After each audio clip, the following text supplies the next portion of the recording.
I am really, really happy today. Okay? Heaven help me. Okay? Today, or yesterday, I got a call from dispatch, and no, Wednesday I got a call from dispatch. Today's Friday. Today we got snow. Okay, roads are slick, almost nobody's on them, they don't recommend anybody. And dispatch says, if we can get that load out of there Wednesday, can you go get it? Because I got 2 loads. One was supposed to be for Thursday and one was supposed to be Friday, yesterday and today. And I says, go for it. Okay? They called and they said, yes, it is ready by the time you get there. So I hightailed it off yesterday, went up, I bobtailed yesterday, or Wednesday, I get the dates mixed up here. Wednesday, I bobtailed up Wednesday. And the load was ready, I grabbed it, I came back down. We're on the West Coast, by the way. And then I turned right around and drove almost back to Seattle during the night. Got my next load, brought it back yesterday, got it parked for some other driver can take it east. Thank you. This winter's been bad. You've seen the pallets. And so I did it. I didn't have to bobtail up today in all this, because my Wednesday load would have been today and I would have had to bobtail up, and I wouldn't have bobtailed up. No way in the snow we've got with the roads conditions. Because I did pick up a little snow Wednesday night coming back. But this morning I was laying in bed and I thought of a story. This is a true story. Happened to me many, many years ago in the 90s, 1980s, late 80s, early 90s. When I first started into the trucking business, and a lot of people have asked me, Steve, you need to write your story. And this is one I've told, but I've never put it out here. But this is one of my many stories. When I first started, I didn't start to be a truck driver. I never planned on being a truck driver. I love driving. It's just in my blood, listen to radio, the whole thing. Back in those days, we didn't have Sirius XM, we didn't have any of these. You'd use tapes, 8-track, then it went to the cassette tape. But what we did was pulled horse trailers. Now, trailers had just barely began to get into the small market. Horse trailers was like, 2 horses in a steel trailer. Well, my brother called me up one day and he says, Steve, he says, could you help me out?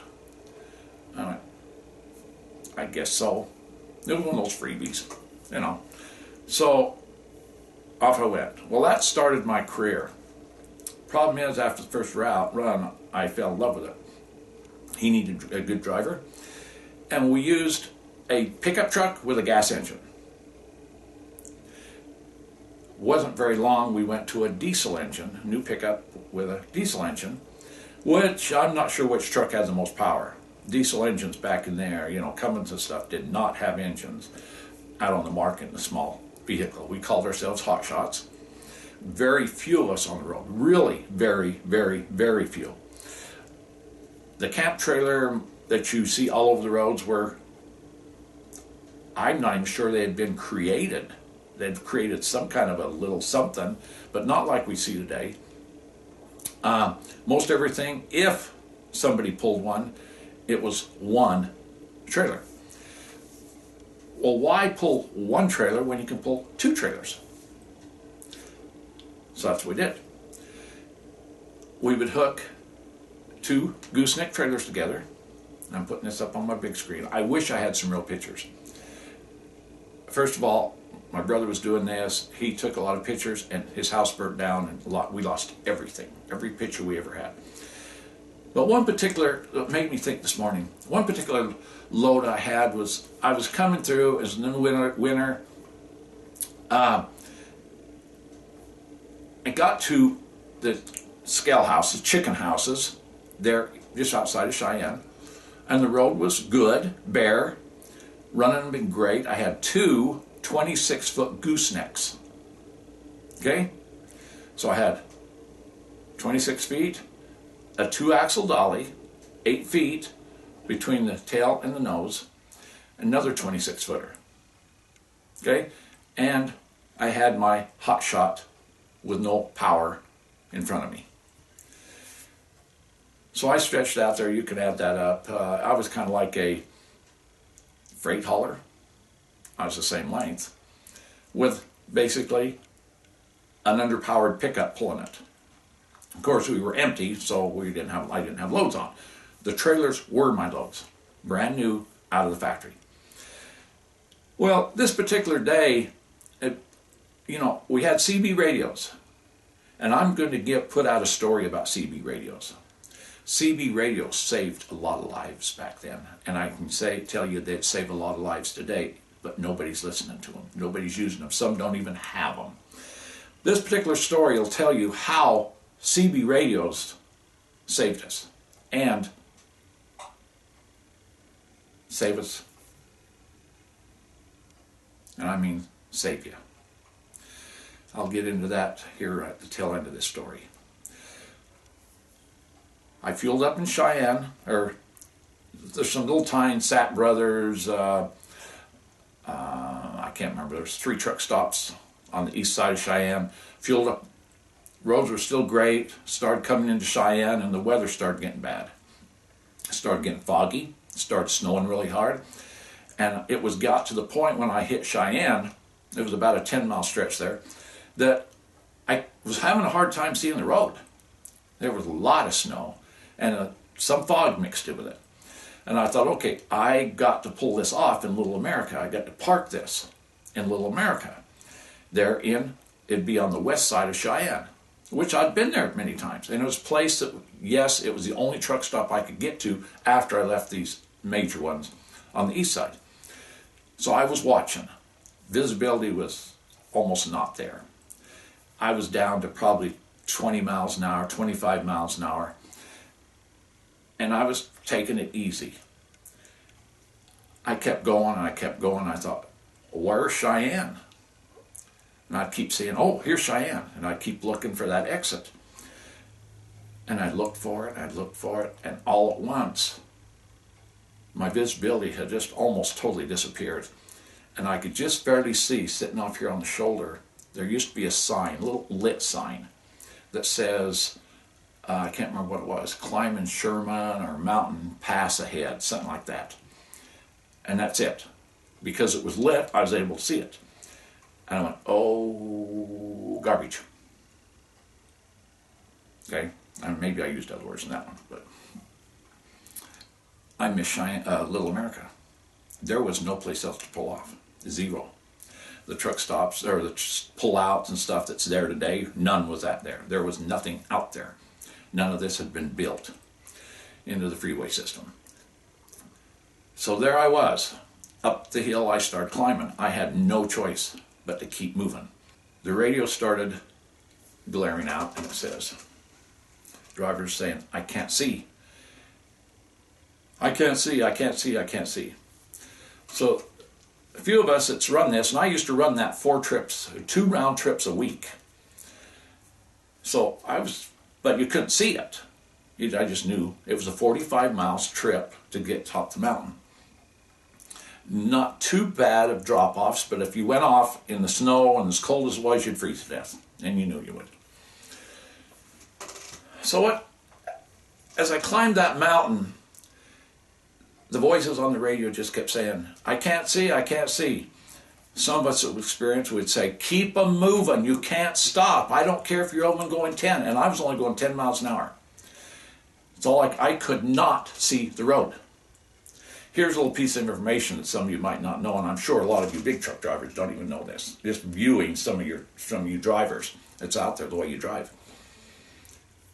Interstates are built with a high center, and it tapers off. Now, you usually can't see that with the naked eye, but if you watch, you're going to see your truck just slightly on a slope, slightly. And when you get to the crest, you go this way. When you get on that side, you've got a shoulder on this side and gravel.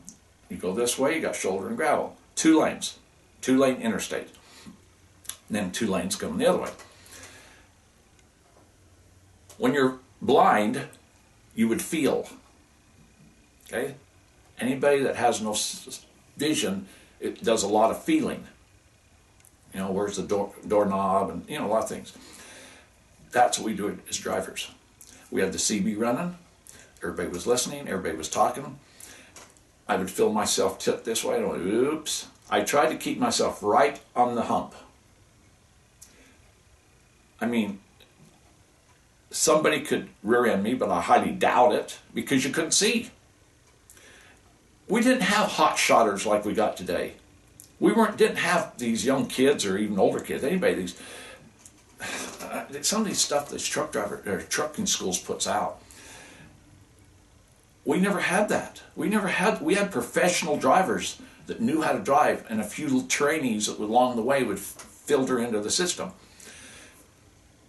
So I was trying to stay on the crown, and every once in a while I'd hear gravel. If I hear gravel on this side, I mean I was off the pavement and onto the shoulder with my outside wheel. So I just slowly pull it back till the gravel sound quit. If I heard it on my left side, I was in the gravel on the left side. I was literally feeling my way up this mountain at 10 miles an hour. And 45 miles at 10 miles an hour, it's a long road.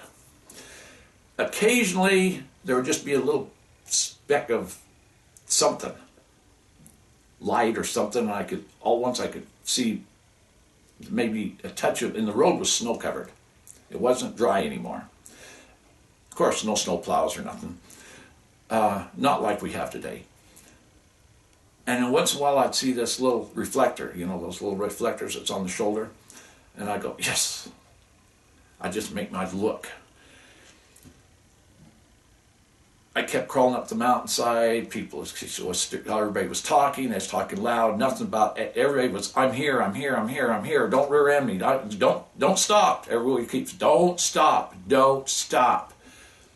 Because if we come up on you even at 10 miles an hour and you're stopped, we're going to hit you. Keep moving. Even if you're going 10 miles an hour, keep moving. And I was on the radio talking about the hill, you know, the crown on the road. If you drivers aren't familiar with it, you crown on the road, feel the gravel, pull it over slowly, very slowly, to line yourself up. I kept crawling up that mountain, and I didn't know how far I had gone, but all at once the weather got worse.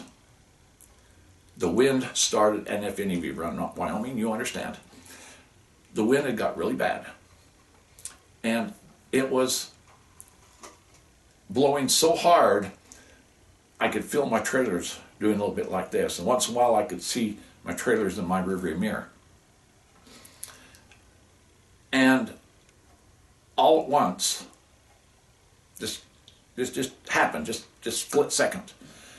My back trailer jackknifed on me. I glanced in my mirror, and my back trailer had turned on the dolly.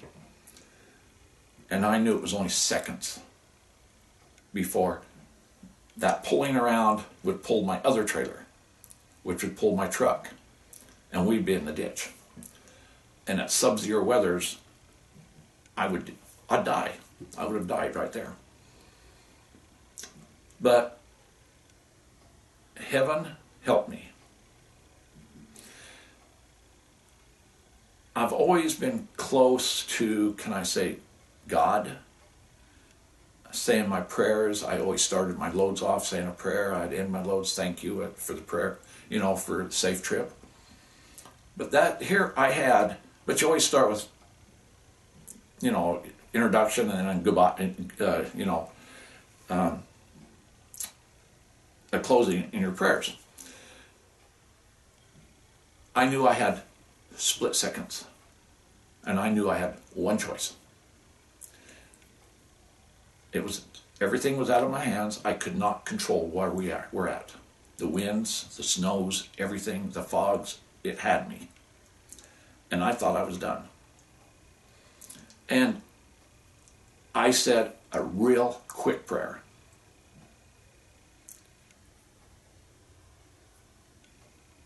Father in heaven, help me get over this mountain safely.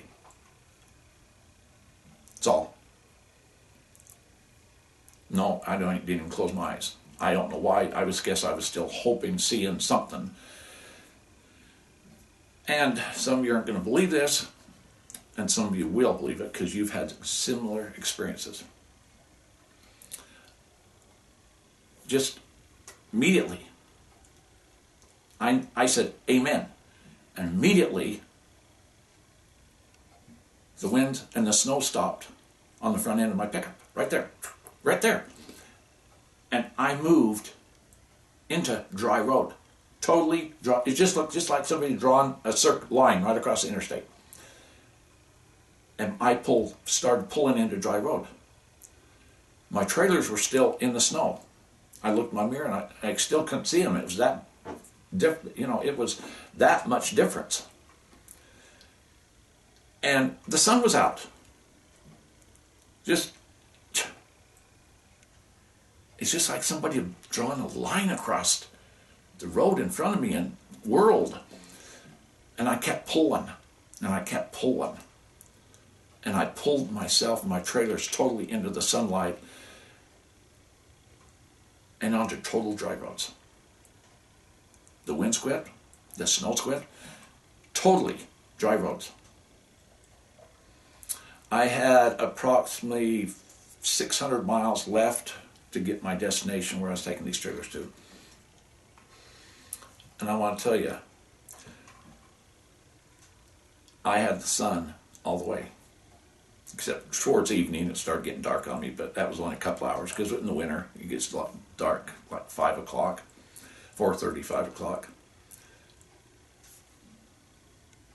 Heaven saved me that day, or I wouldn't be here on this video right now. I know it.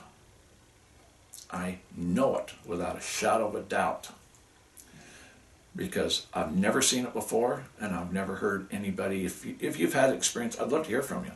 Okay, Steve at Sundog Film Productions. You can see my big screen over here. Because, I was like, I can't even express the feelings I had.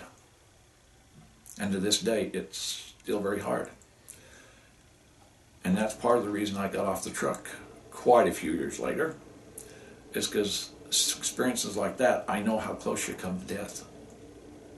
So very close. And it's the man upstairs that kept me on that road. You just ask yourself, how can you have a perfect line exactly at the time you've got a trailer back there that's jackknifed and it's turned sideways? And you have to keep pulling. Hopefully, you can pull it out of it. The odds are you couldn't, because the roads were too slick and the winds were too strong and you couldn't see. But that's one of my stories. It's a real true story. I think of it all the time. Now I'm older, trucking I still love. Snow, ice, I don't love. And that's the reason right now, a story I talked about going yesterday. I had good roads, got a little snow last night coming in, but I got in, dropped my trailers both days. Somebody else can hook them up and take them east.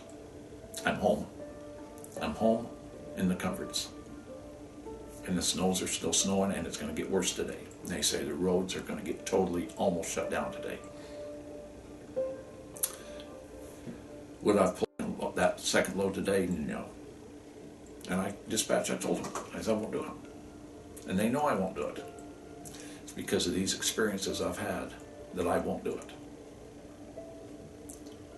I do not want to tempt God. He's gave me these experiences for me. And now I'm giving them to you. You're not the hot shot that's out there. I hope you're depending on that man upstairs to bring you through each and every day. I'm Steve Allen, and you have a great day. And I'm going to, because I'm in my studio where it's warm. I'll let you go, and you have a wonderful, if you're a truck driver, have a wonderful trucking day, and I hope you're not on the road today. Lots of problems going on. And I'm going to do another video about CB radios. We're in a world of hurt, the world is. And I'll talk about that in my next video. I'm Steve Allen, and you're looking through the windshield. See you later. Bye.